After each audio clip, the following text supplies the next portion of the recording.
नमस्कार, स्वागत है आपका आज मीडिया ग्रुप के डिजिटल प्लेटफॉर्म पर और मैं हूं आपके साथ मोहम्मद दानिश। शिक्षा के क्षेत्र में लागू सरकार की योजनाओं को बढ़ावा देने के लिए प्रधानाचार्य संगोष्ठी का आयोजन थाना सिविल लाइंस स्थित पंचायत भवन सभागार में किया गया। उत्तर प्रदेश में शिक्षा के क्षेत्र में लागू सरकार की योजनाओं के संबंध में जागरूकता बढ़ाने एवं पठन पाठन के स्तर को बढ़ावा देने के लिए प्रधानाचार्य संगोष्ठी का आयोजन किया गया, जिसमें मुख्य अतिथि आयुक्त मुरादाबाद मंडल आंजनेय कुमार सिंह एवं अति विशिष्ट अतिथि जिलाधिकारी शैलेंद्र कुमार सिंह मौजूद रहे। कार्यक्रम में शिक्षा को बढ़ावा देने के लिए लोगों को जागरूक किया गया एवं मौजूद प्रधानाचार्यों ने अपने अपने विद्यालयों का यूपी बोर्ड के रिजल्ट के बारे में जानकारी दी। शिक्षा के क्षेत्र में चल रही सरकार की योजनाओं को लेकर जागरूक करने के लिए सरकार तरह तरह के कदम उठा रही है, जिससे कोई भी शिक्षा के क्षेत्र में लागू की गई योजनाओं से वंचित न रह सके।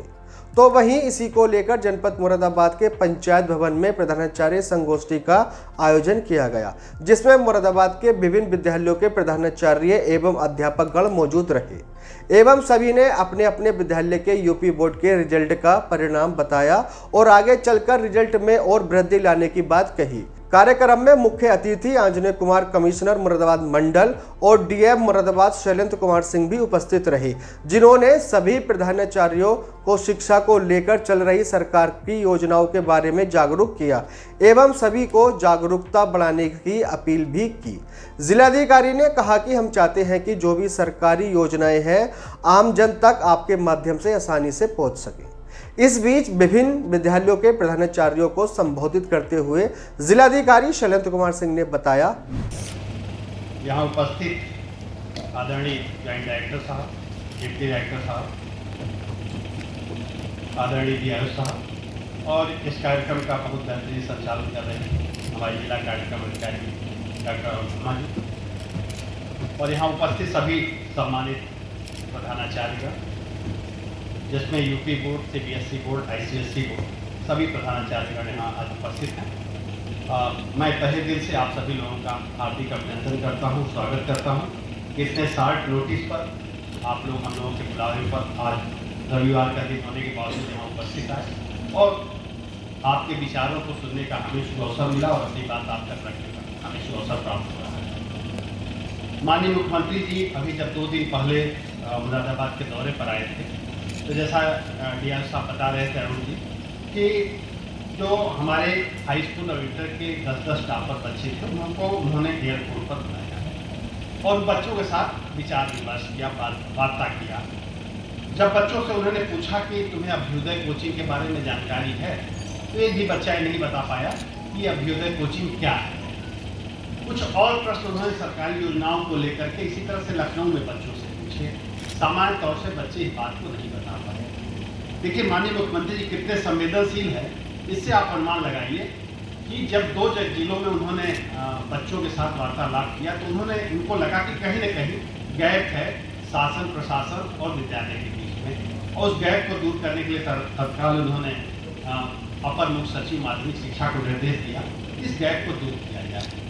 उद्देश्य क्या रखा गया कि जो सरकार की योजनाएं खासकर जो बच्चों से संबंधित है, जो विद्यालयों से संबंधित हैं, उनको सभी प्रधानाचार्यगण को, सभी शिक्षकगण को अवगत कराया जाए। जिस क्रम में आज यहाँ पर आपने देखा होगा कि हमारे जिला समाज कल्याण अधिकारी, जिला पंचायत राज अधिकारी, प्रोबेशन अधिकारी, जिला कार्यक्रम अधिकारी, डीआईओ साहब ने विभिन्न योजनाओं के बारे में आपको जानकारी दी। स्वाभाविक है कि जितनी जानकारी दी गई है कुछ चीज़ें आप सुने होंगे, कुछ चीज़ें नहीं सुन पाए होंगे क्योंकि उस समय आपका दिमाग कहीं और चला गया होगा। तो हम आपको विस्मृत न हो, हम इसका एक कंप्लेंट बना करके आपको व्हाट्सएप के माध्यम से भी देंगे और प्रिंट करा करके भी हम आपको देंगे, जिससे सारी योजनाएं आपको जानकारी में रहे, आपके संज्ञान में रहे, जिससे जो बच्चे लाभान्वित होने वाले हैं वो बच्चे लाभान्वित हो सकें। हम इसको एक कदम और आगे बढ़ के चाहेंगे कि जो बच्चों से रिलेटेड नहीं है, क्योंकि आप विभिन्न ग्रामीण क्षेत्रों में, अर्बन एरिया में आप शिक्षा दे रहे होते हैं और आपके प्रति समाज में बहुत सम्मान होता है। आज भी हम लोग अपने गांव में जाते हैं, अपने क्षेत्र में जाते हैं, तो जो वहाँ के प्रिंसिपल्स होते हैं, चाहे वो डिग्री कॉलेज के हों, चाहे इंटर कॉलेज के हों, चाहे हाई स्कूल के हों, चाहे प्राथमिक के हों, उनका नाम बड़े सम्मान से लिया जाता है। किसी को प्रखर वक्ता बताया जाता है, किसी को सब्जेक्ट का विशेषज्ञ बताया जाता है और वास्तव में होते हैं बताया नहीं जाता बल्कि होते हैं। तो लोग उनकी बातों को बड़े ध्यान से सुनते हैं। तो हम चाहते हैं कि हमारी जो भी सरकारी योजनाएं हैं हम आपके माध्यम से उस आम जन तक पहुंचा सकें जिन तक कई योजनाएं हमारी नहीं पहुंच पाती हैं, जिससे समय रहते वो लाभ नहीं ले पाते हैं। दूसरा, माननीय मुख्यमंत्री जी ने जो आज के दिन के लिए रखा था कि जो हमारे विद्यालय हैं, जो रिजल्ट अभी देखा गया जिसके बारे में DRO साहब अरुण जी ने आपसे चर्चा किया कि कुछ विद्यालयों के रिजल्ट बहुत अच्छे हैं, कुछ विद्यालयों के रिजल्ट अपेक्षाकृत कम अच्छे हैं और कुछ के बहुत ही खराब हैं। जैसा कि आप बता रहे थे जो वित्त विहीन विद्यालय हैं उनके रिजल्ट अपेक्षाकृत अच्छे हैं। सबसे पहले तो मैं आप सभी लोगों को बधाई दूंगा कि हमारे जिले का हाई स्कूल और इंटर दोनों रिजल्ट जो प्रदेश का औसत है उससे ज़्यादा है।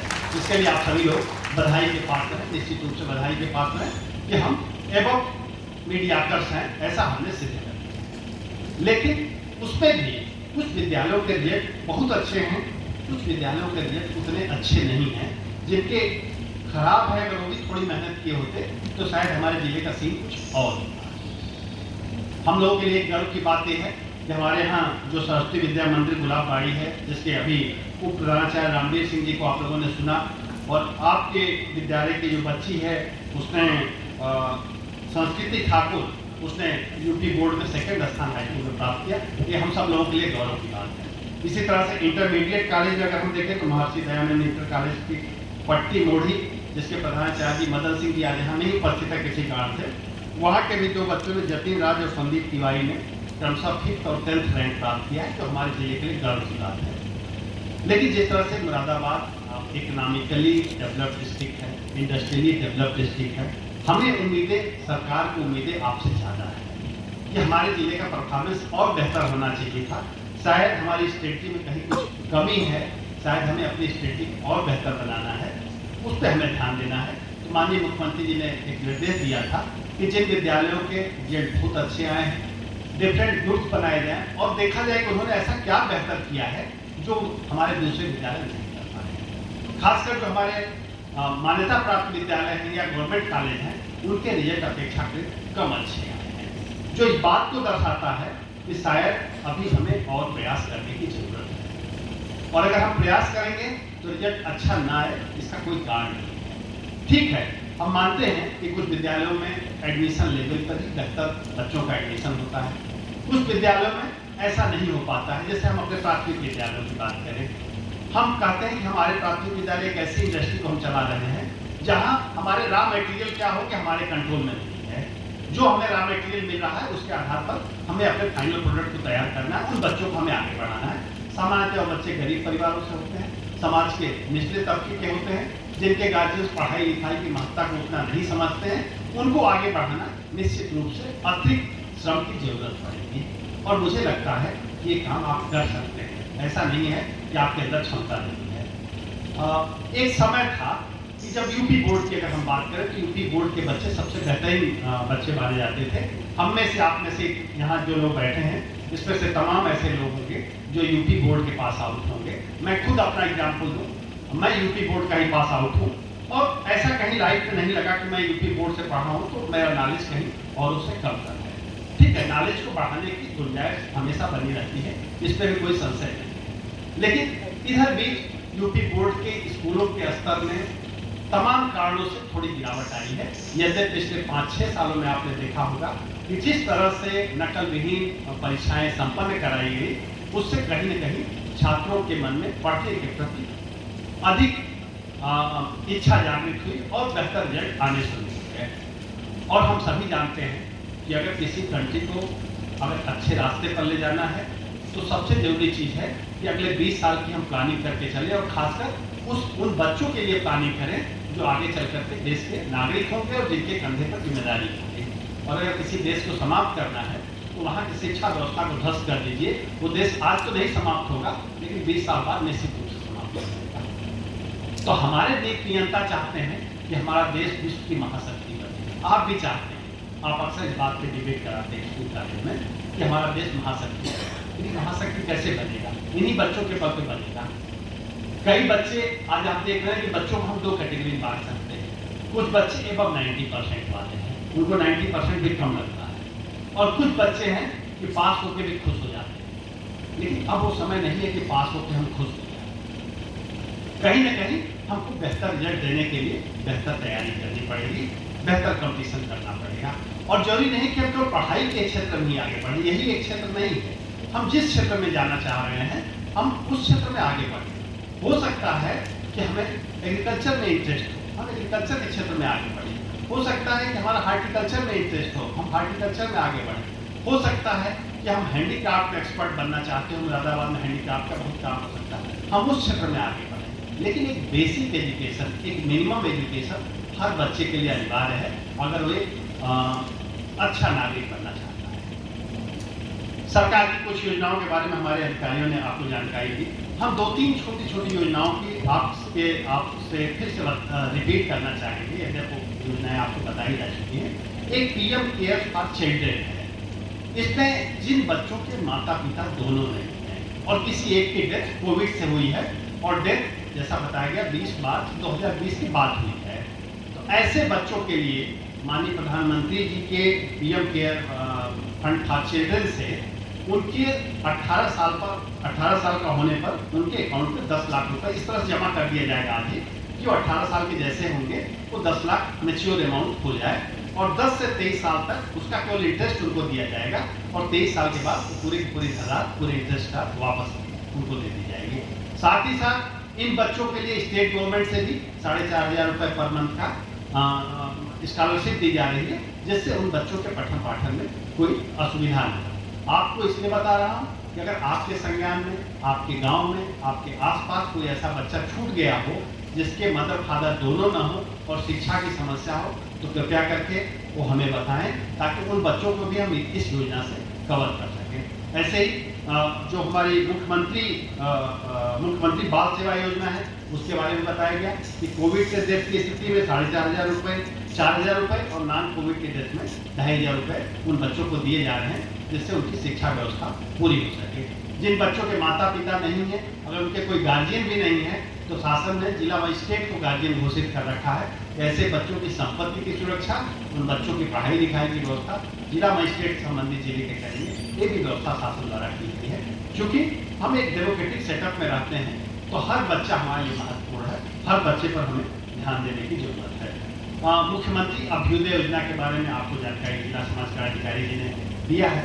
और इसमें जैसा कि इन्होंने बताया कि अभी कल से इसमें रजिस्ट्रेशन खोला जा रहा है, जिसमें नीट से संबंधित, एनडीए से संबंधित, सीडीए से संबंधित, जेईई से संबंधित रजिस्ट्रेशन शुरू हो रहे हैं और जो भी बच्चे चाहेंगे इस कोचिंग में निःशुल्क सुविधाएं उपलब्ध हैं, इसका भी लाभ ले सकते हैं।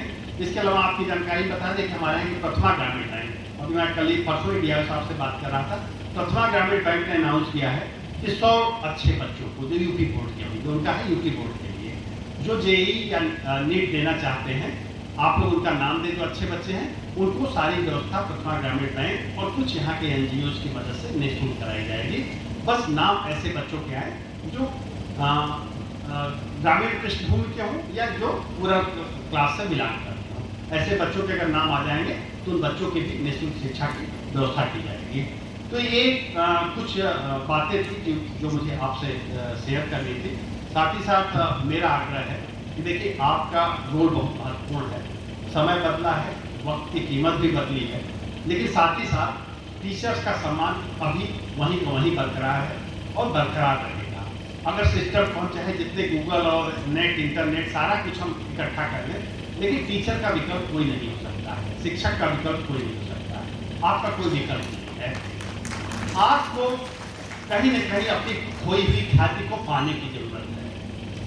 हम लोगों को याद है कि जब हम लोग क्लास 5 में जाया करते थे, क्लास 8 में जाया करते थे, रात में बुला करके स्कूल में रुकाया जाता था और पढ़ाया जाता था, और किसी इस लालच में नहीं कि हमसे कोई ट्यूशन फीस या अतिरिक्त फीस ली जाती है, इसलिए कि हमारे स्कूल का बच्चा अच्छे नंबर से पास हो, अच्छी पोजीशन पर, इसलिए वो टीचर हमें मेहनत करते हैं। और आप ही वो हैं, माता पिता के बाद शिक्षक ही ऐसे होते हैं जो बच्चों के सफलता पर माता पिता की तरह ही।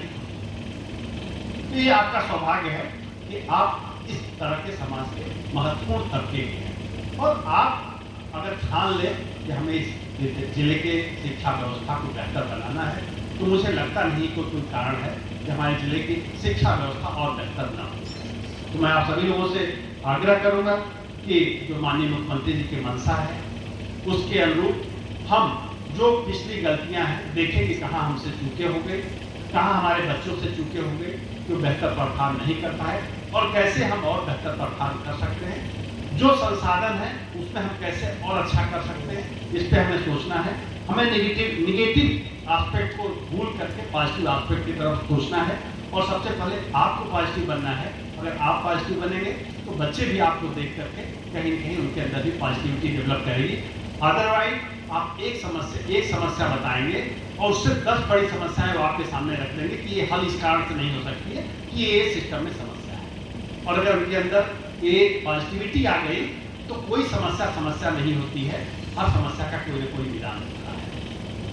और अगर समस्या का निदान नहीं है तो उसके बारे में सोचने की कोई जरूरत ही नहीं है, तो उसकी चिंता करने से फायदा नहीं। और निदान है तो हमें उस पर काम करना है। तो मैं आप सबसे आग्रह करूंगा कि आप लोग जो माननीय मुख्यमंत्री जी की मंशा है उसके अनुरूप हम मिल करके कार्य करें और कहीं आपको कोई दिक्कत हो, प्रशासन से किसी तरह के सहयोग की जरूरत हो तो हम लोग तत्पर हैं। हम पुनः परम आदरणीय मंडलायुक्त महोदय का हार्दिक आभार व्यक्त करते हैं कि तमाम व्यवस्थाओं के बीच सर आज हम लोगों के बीच आए हैं और अभी आप सर का मार्गदर्शन आप सब लोगों को मिलेगा, हम सब लोगों को मिलेगा।